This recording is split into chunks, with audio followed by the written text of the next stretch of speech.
অনেক দিন ধরে লাউ পাতার পাতুরি খেতে মন চাইছিল, তাই আজ বাংলার বাজার থেকে লাউ পাতা এনে পাতুরি বানানো শুরু করলাম। এই যে কটা লাউ পাতার দাম প্রায় ওই $3 থেকে $4 মতো পড়েছে, আমার দামটা ঠিক মনে নেই। তো পাতাগুলোকে ভালো করে ধুয়ে আবার গরম জলের মধ্যে নুন আর হলুদ দিয়ে ভালো করে ধুয়ে নিলাম।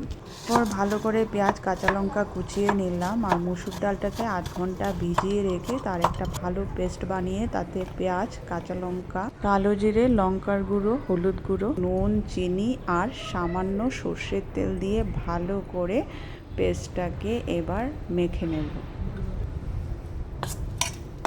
মাখা হয়ে গেল। এবার আমাদের ধুয়ে রাখা সেই লাউ পাতার মধ্যে ভালো করে এভাবে লাগিয়ে নিতে হবে পেস্টটাকে।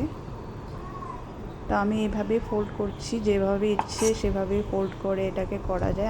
এইভাবে ভালো করে ডালটাকে পাতার মধ্যে লাগিয়ে নিতে হবে। প্রত্যেকটা ফোল্ডে ফোল্ডে ডালটা এভাবে লাগিয়ে দিলে ভালো করে ভাজাটা হবে আর খেতে বেশ স্বাদ হবে। আর ফোল্ডটাও কিন্তু ভালো সুন্দর ফোল্ড হবে। তার উপরে আরেকটু ডাল লাগিয়ে দিলে ভাজাটা খুব ক্রিস্পি আর স্বাদ হবে।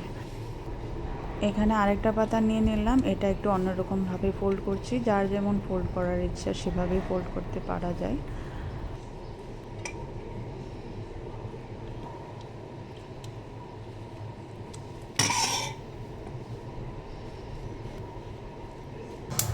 এবার কড়াতে সর্ষের তেল দিয়ে লাউ পাতার ডাল পাতুরিটা ভেজে নিলাম।